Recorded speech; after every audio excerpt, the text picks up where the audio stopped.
నీ మనసు మారలమ్మా, నీ బుద్ధి మారలమ్మా, నీ మనసు మారలమ్మా, నీ బుద్ధి మారలమ్మా.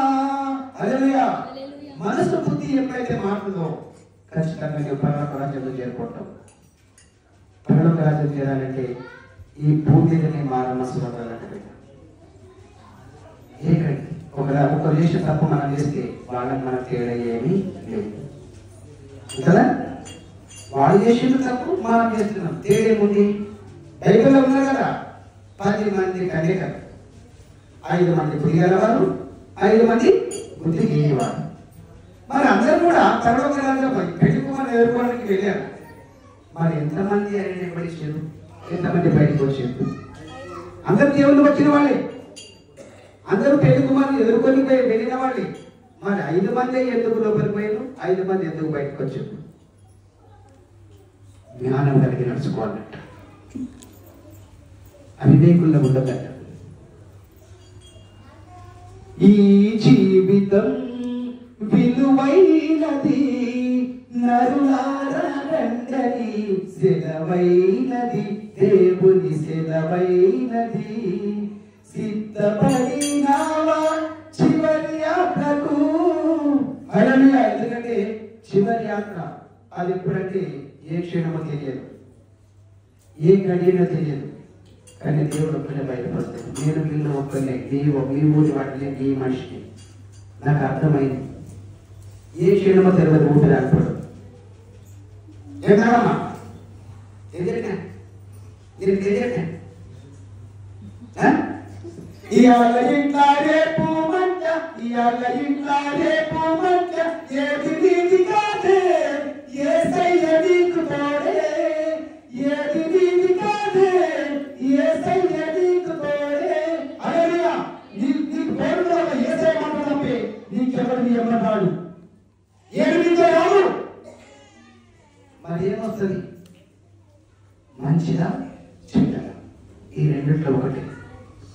చెడ్డవాడిని మర్చిపోతారు, కానీ మంచి వాడిని అనుక్షణం పూర్తి చేస్తారు. ఈ బుద్ధిని సంపాదించుకో. నీవు పరలోక రాజ్యానికి టికెట్ కొనుక్కోవాలనుకుంటే నీకు వేరే చక్కగా ఎక్కడ అవకాశం లేదు. ఎందుకు లేదు? ఆయన రాకడ సమయంలో నువ్వు సిద్ధంగా ఉండాలంట. నేను వస్తున్నా, నువ్వు వెళ్ళినావా? 2 తీర్థంగా వెళ్ళిపోతాం. కానీ నువ్వు ఇంట్లో ఉండి నేను బయట ఉంటే నీకోసం ఆగదు, ఆ బస్సు ఆగదు, వెళ్ళిపోతుంది. పడలుక పడువాబోతుంది పడిగిడి రావయ్యో, పడలుక పడువాబోతుంది పడిగిడి రావయ్యో. నీ పాప బాలమెల్ల మోసే ఆ పడువాబోతుంది, నీ పాప బాలమెల్ల మోసే ఆ పడువాబోతుంది. అందమైన పడువ ఆనందానికి అవి నిలయం, అందమైన పడువ ఆనందానికి అవి నిలయం. పరలోకము చేరే ఆ పడువ ఈ లోకములో లేదే లేదు, పరలోకము చేరే ఆ పడువ ఈ లోకములో లేదే లేదు. హల్లెలూయా. ఆయన వచ్చే మార్గంలో వెళ్ళాలనుకుంటే నేనే మార్గము, నేనే సత్యము, నేనే జీవం అన్నాడు.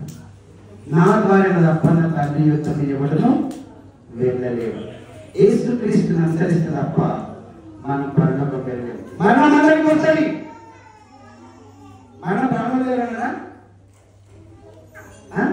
చిన్న పెద్ద లేరంట శ్మశానికి, అవునా కదా? చిన్న పెద్ద లేరు, ఎవరైనా వెళ్ళవలసిందే. కానీ పాపానికి వచ్చే జీవితము మరణమే. నేను 2 మాటలు చెప్పి ఇస్తా.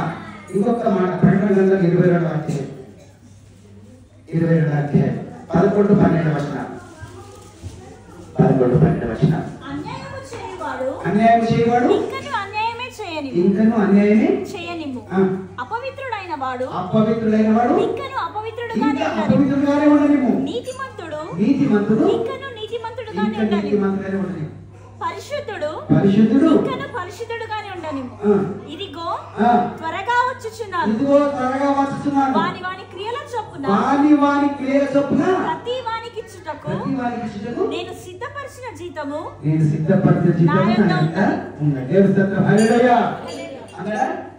ఇంతకాలం చెప్పిన వింటలేడు ఉండని ఎవరు ఏమగలమని ఎందులో వస్తున్నాడో వాళ్ళ పని చొప్పున ఫలితాల జీతం ఇస్తారని అంటున్నాడు.